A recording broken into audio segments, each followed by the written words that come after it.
What is up, Try Life On family? Today's episode is with an amazing human by the name of Wilson Ang.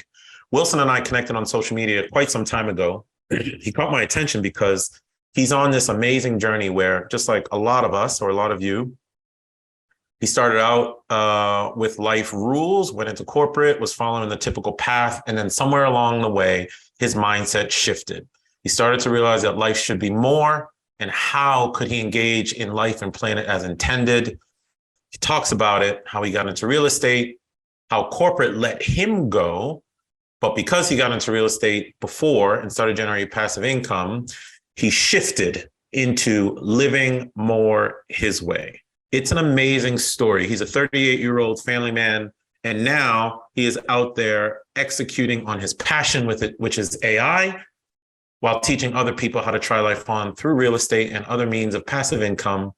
It's a really wide-ranging conversation. And Wilson asked me a lot of questions during it about my own journey, mindset related, and actual tactical stuff that might benefit you as well. So I hope you enjoy this episode with my man Wilson Ang from Singapore. Let's go try life on.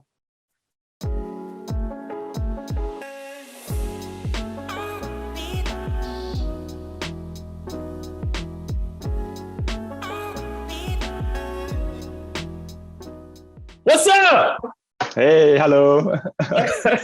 Where are you? Thanks for inviting me onto your podcast. Of course, man. You know why? You know why I invited you? I remember you and I interacted on a post on LinkedIn. Yeah. And then something you said caught my attention. And then I went to go look at your profile, and you were talking about how you had punched out of the rat race. You wanted to provide value to people's lives. Yep. And you understood that life was about impacting people. Then I read more. You climbed the corporate ladder, and you were like, wait a minute. This shit's not working. Yeah. And everybody who knows me listening to this podcast, and you know how I am on social media and stuff, they know that my journey was similar. So anytime I run into an amazing person like you, there are people out there trying life on their own way. And those types of stories need to be told, man. So I'm totally grateful you came on. Welcome to the podcast. We just yuck it up. We just talk, okay? Sure. Okay, cool. But thanks for inviting me. I don't think I'm as great as you put me up to be. In fact, I would like to get more pointers from you as well. But you're right. Sure. I think I'm in the stage where I really realized that I think there's more to life than just climbing up the corporate ladder. I'm just really fortunate that I realized it a few years earlier than some of my peers and some of my friends.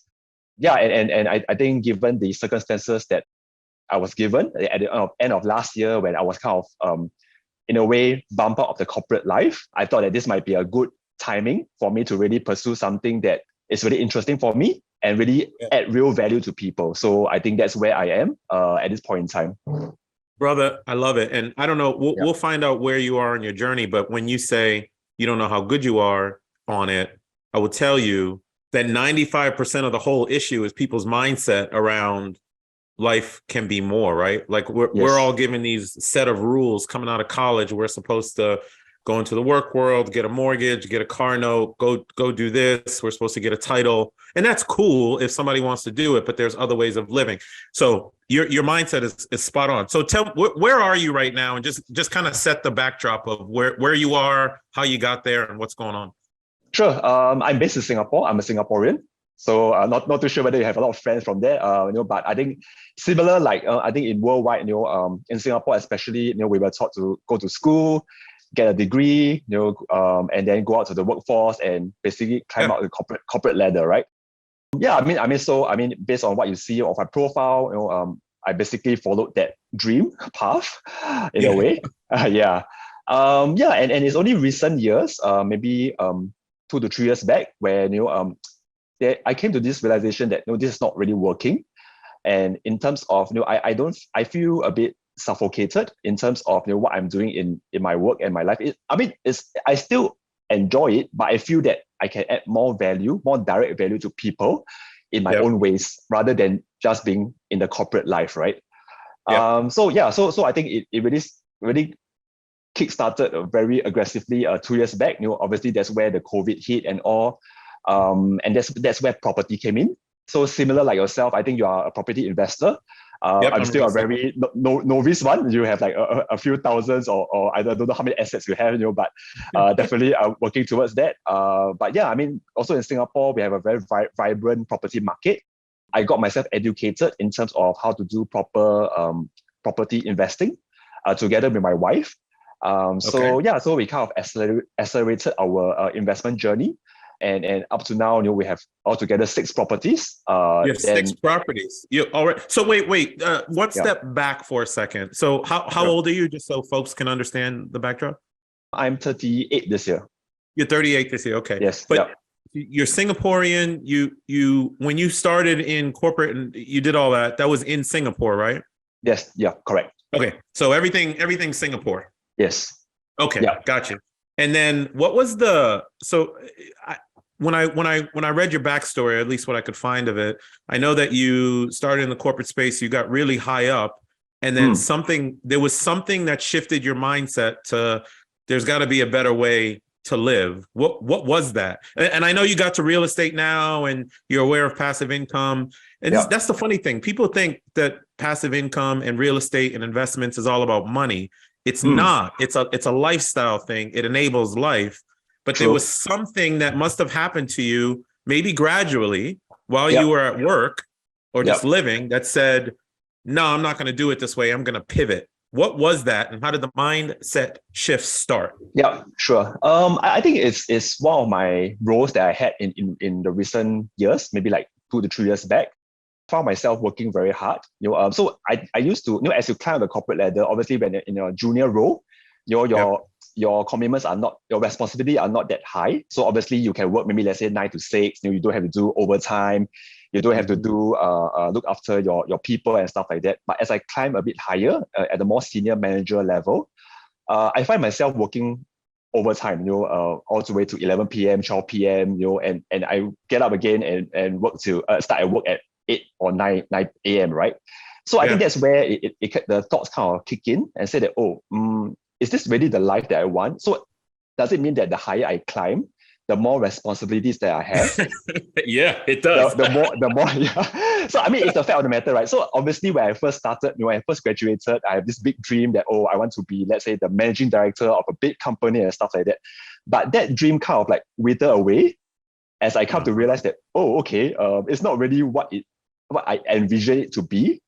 Yes, the money is good, but I don't really live life properly and the way I want it. So yeah, I think that was the starting point. And Yeah. that kind of kickstarted this whole idea of, is there another way?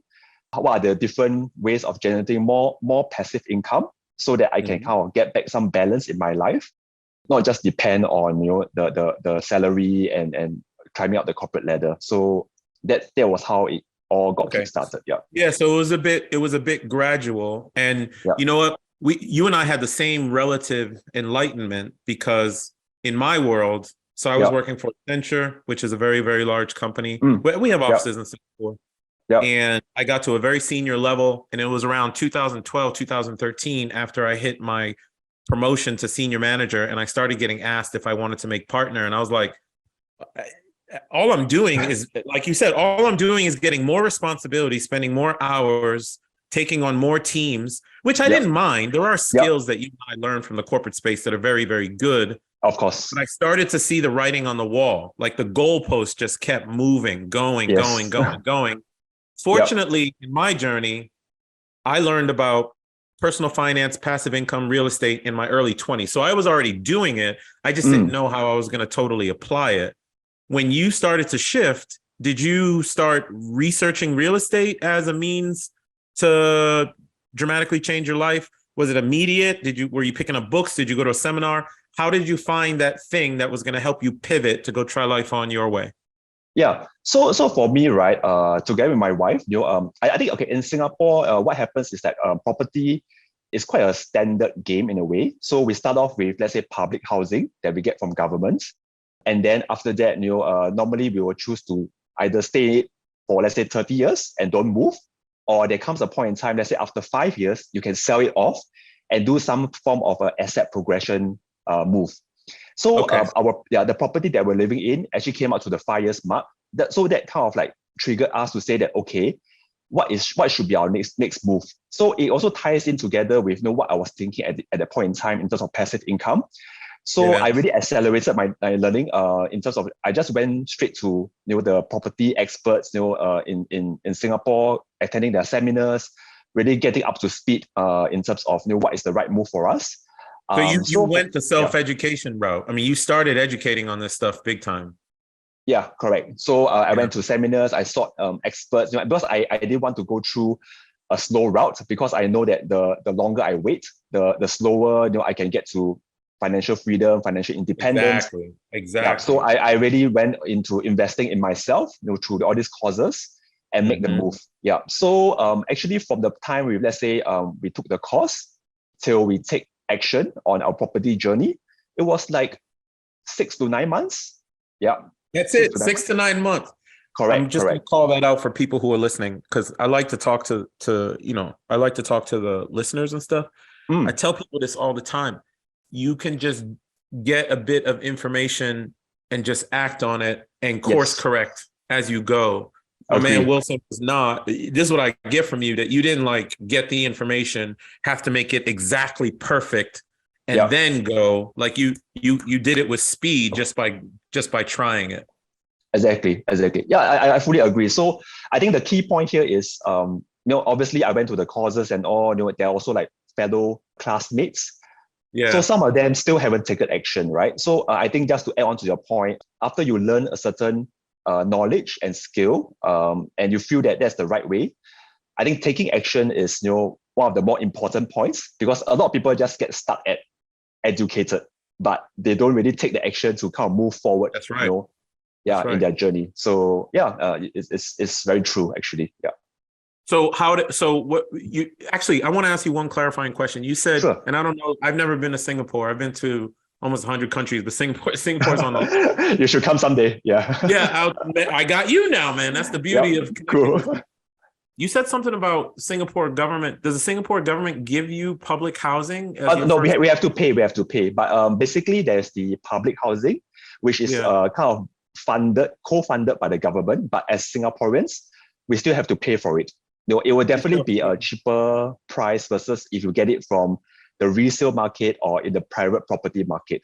So that's always the first stepping stone to having a roof over our heads. The government does, that feels progressive to me. So the government subsidizes housing, good housing, and you buy it from them. And then do you own it after? You totally own it? Yes, we own it. And you can sell it. We can sell it. Yeah, we can sell it. So we own it. We take a loan. It can be through a bank or through the government authorities. So we still pay off the loan. So ultimately, if let's say you pay off the loan, the house is yours for you to kind of continue living. If not, you can, like any private properties, right? You can choose to sell it off after a certain number of years, which in our case is 5 years, and then move on to do your asset progression. So in a way, there's also like some kind of a stepping stone for us in the property space in Singapore. Nice. I didn't realize they did that. That's really cool. So all right, so how did you get to, when did you buy your first property? And then how long did it take you to get to 6 of them? So it's a bit, so just to clarify, right, the whole process of applying for the public housing is a bit long. So actually, by the time I gotten my property, it was actually in 2017, early 2017. So I have to stay in for 5 years. That's why I could only make the move starting January 2022. January of 2022, you got the first, you moved into that one that you bought from the government? No, 2017 I moved in. But I could only sell it off in January 2022. Got you. Oh, you sold it off in 2022. Okay, got you. Yeah. And then how did the other 5 or 6 properties come in? And then give us a sense of what it is doing for your life. Are you living off the revenue? Have you changed your lifestyle because you're now doing real estate? And are you doing the real estate stuff full time?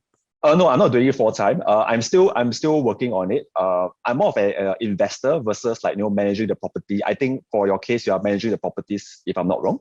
Is that right? The large apartment complexes, we manage the manager, put it that way. Sure. So I'm not really into that. So we have something similar like that in Singapore, but we don't do like apartments. We actually, what we do is, let's say we buy a property, like say a single unit, Yeah. and Yeah. then we rent it out to different tenants. So that's how we do it in Singapore, because Singapore, we don't have the luxury of space, not like in the States where you Yeah. guys have Yeah. buildings, you all can rent it out different units to different people in an apartment. We can't do that here.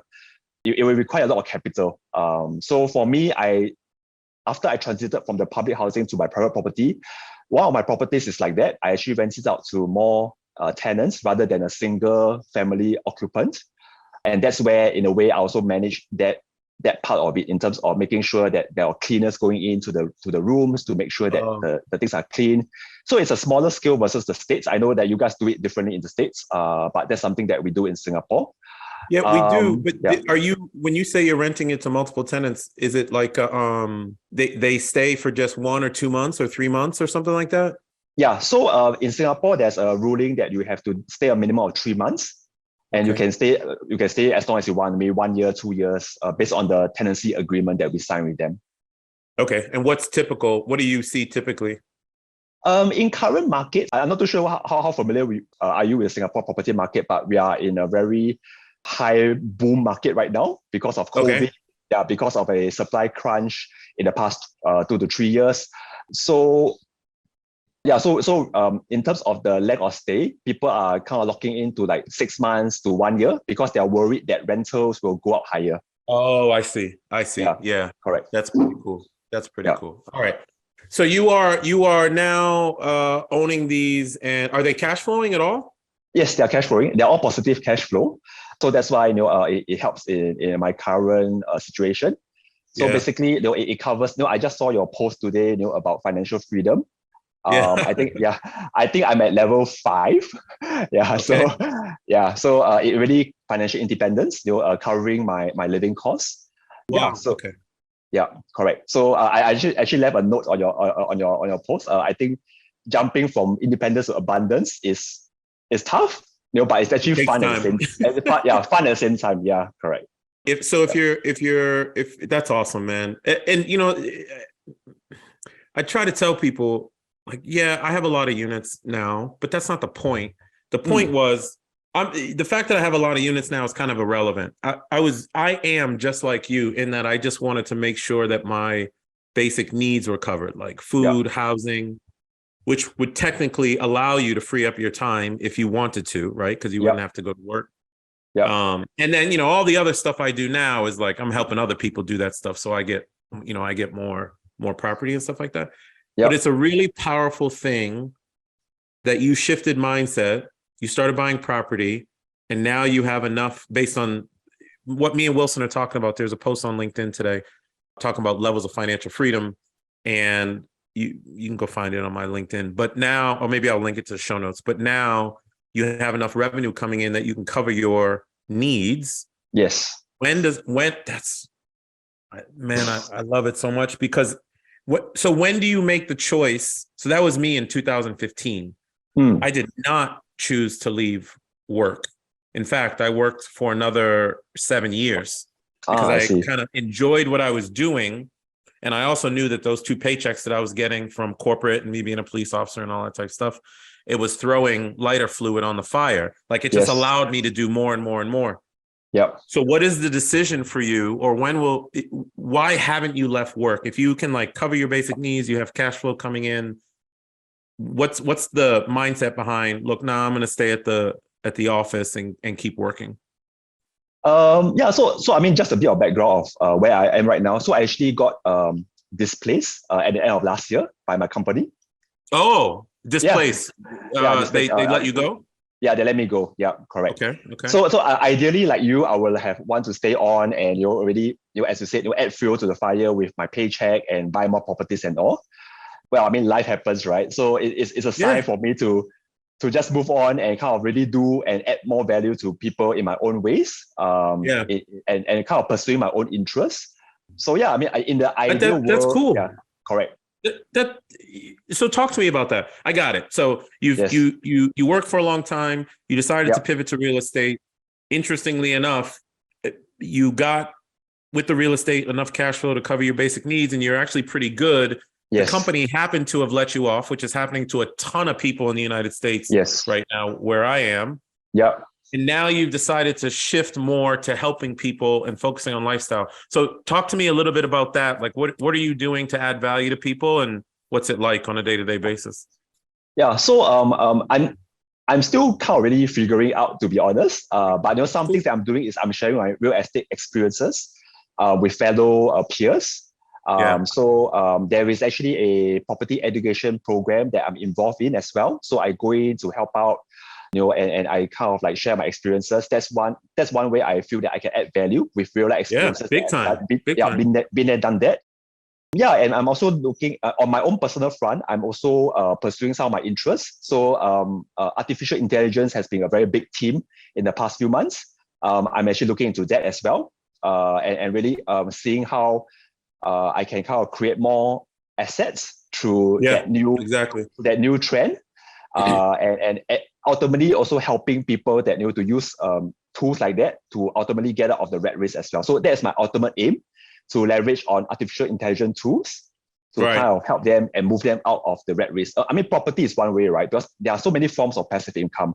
Right now, I'm just looking into that interest of my artificial intelligence and see what I can do with it, and hopefully they'll help people with that. So I find it quite meaningful, rather than just being stuck in my own corporate work. Yeah, exactly. Which I can do, but after some time, it may not be as interesting as it used to be. So at least I have the freedom to do that. Yeah. You know what? I'm gonna tell you, man. Like, I left corporate in October 31st, 2021. So it's coming up on 2 years now. It'll be 2 years this year. The 2 months after I left, I struggled. I had been there for 25 years, man. I was struggling. I was looking for the email. I part of my identity went away. It was kind of a strange feeling. But now, having lived a life of total time and financial freedom, it's like, I'm just like you. It's not a money thing. I have the ability to go work on my passions and go spend time on a podcast with this amazing dude named Wilson from Singapore. And I'm working on media stuff now in the same vein you're talking about AI, because it's important to you. It's just a beautiful thing. And that is the power of real estate and passive income, or passive income from anything. It could be from intellectual property, a book, or whatever, however you want to make passive income, because it frees your time so you can go live as we were intended to, plugging into life and planet as intended. And I wanted to call that out for people, because you talked about, like, you got the income. Okay, the thing happened with the job. Yeah, it sounds like it ended up being a blessing, because now what you're doing is spending time trying to help other people and pursue your passions of AI. And I wanted to, because you said you're feel free to ask me any questions you want, because you were interested. But I wanted to make a suggestion to you, which is when you are educating people on real estate, please, real estate's wonderful, but it's just a tool. It is a tool for life, right? Exactly. Yeah. If you can connect the fact that real estate or any other investment or asset, if you can connect it to the fact that it allows you to live life in a particular way, it helps you unplug from the mindset that you had to go into some office to make money. And now you're out doing these things for yourself, your family, for society. Yeah. That will ingratiate into people more the value of it than just saying, I make money from real estate. Right? Nice. Tie it to the fact that your life is totally changing because you have this tool that allows you to go do all these other things. You know what I mean? Yes, I know what you mean. Yeah. I totally understand. I know what you mean. So yeah, I agree. I think real estate is just a tool. I think both of us got interested in it, and we found that it's the right tool for us. Yeah. But I just also want to share that obviously there are different forms of passive income. Choose something that you're comfortable with, but ultimately the goal is living a life that you really value yourself and you really want to live. Ultimately, I think we are born not to just work at the office or just work at a job that we hate. I think that's the main point that I think both you and I are aware about. That's it. That's it, brother. What can I help you with? I know you gave me some of your time and I'm so appreciative, brother. How can I help you, or what questions might you have that could benefit other people too? Sure. I think right now, I'm just relating to the state I am right now, in right now. Yeah. I'm doing that transition, right? So I know I want to add more value to people, but I'm not too sure about your experience. Like, how was the transition for you? Like, when you left your job, do you already Mhm. know what you wanted to do, Oh, hell no. or do you find some time? Or maybe how long do you take to kind of like find out what you really want to focus on, and Yeah. how did you even identify what to focus on? I think that's where I am, I guess, struggling a bit. It's Yeah. fun. It's fun. It's a self-discovery process, but I just Yeah. want to get there faster. Yeah. I would say that you just hit the nail on the head in that it's a self-discovery process. Mm. So when I did leave, because people know my journey, but you may not. I did the corporate for 25 years. I did military for 22 years. I And then I see. was a street cop. I was a police officer in DC for 15 years. And they all finished at the same time. I retired from the military in 2019. I left corporate in 2021. And I retired from being a police officer in 2021. It all came to an end. It was I see. tough.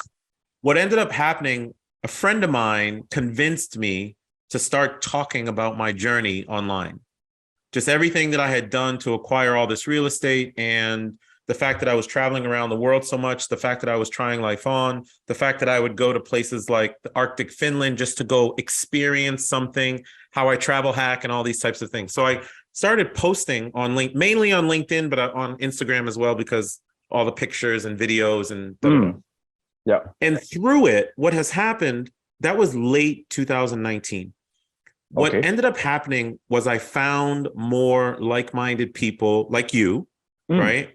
Who are very interested in finally articulating out loud that they don't like societal norms, Mm. that they wanted to live life different, that they wanted to plug into life and planet as intended.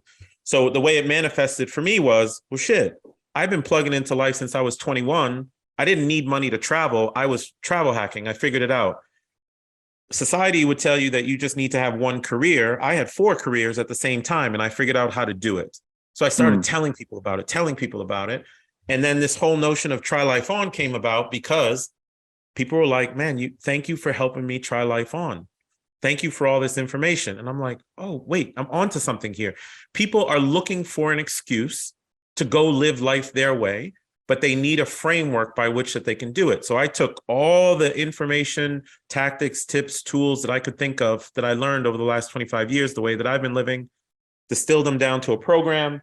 I Mm. talk about it quite a bit, but true to form, I am also still evolving. So Yeah. I did IT, I was in law enforcement, I was in the military, and now I'm doing all these media related projects, which I don't really talk about because I want them to be done before I ever talk about them.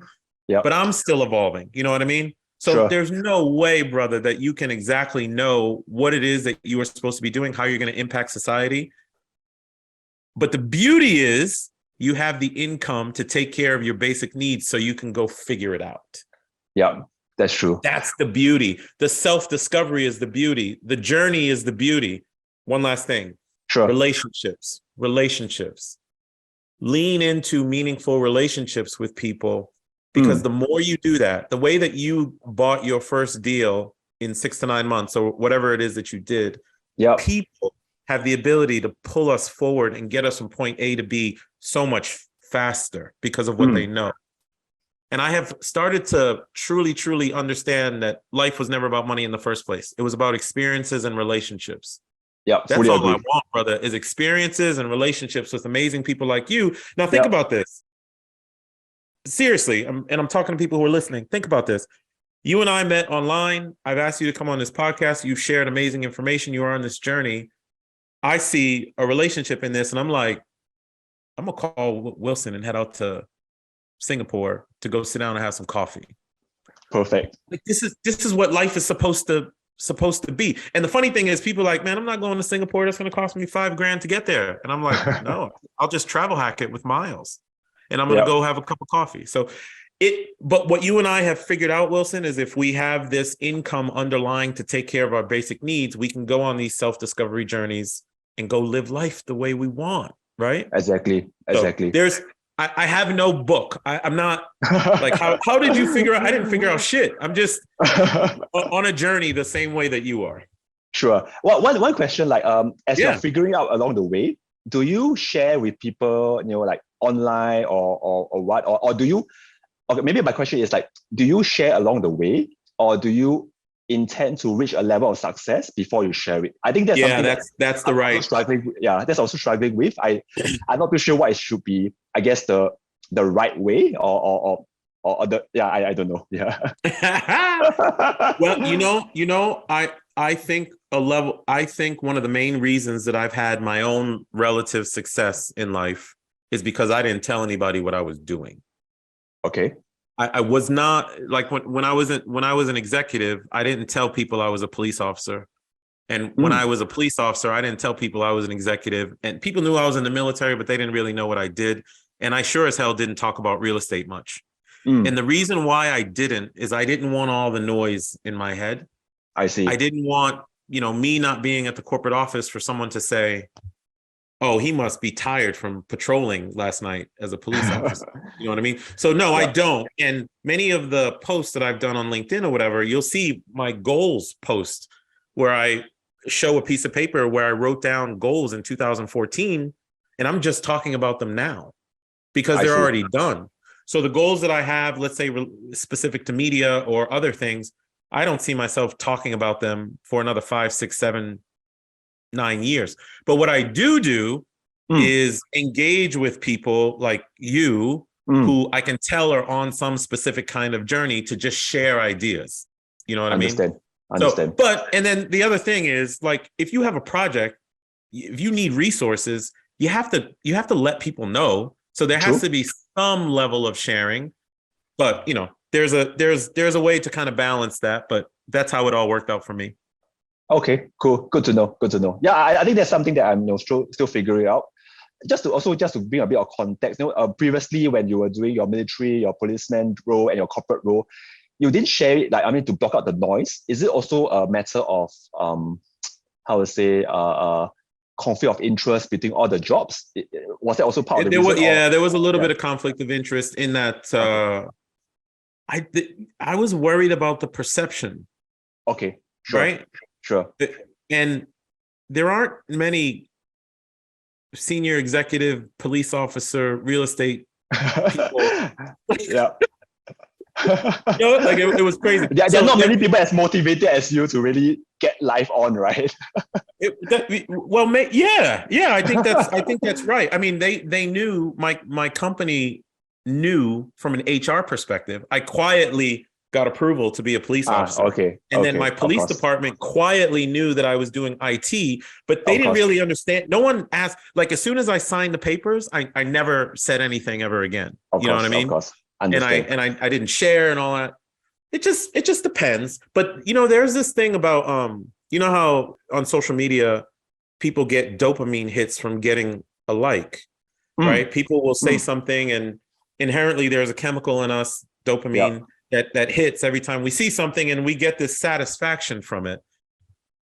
I want dopamine from the real thing. I want dopamine from me and Wilson had a goal and we achieved the goal. Like that's the dopamine that I want.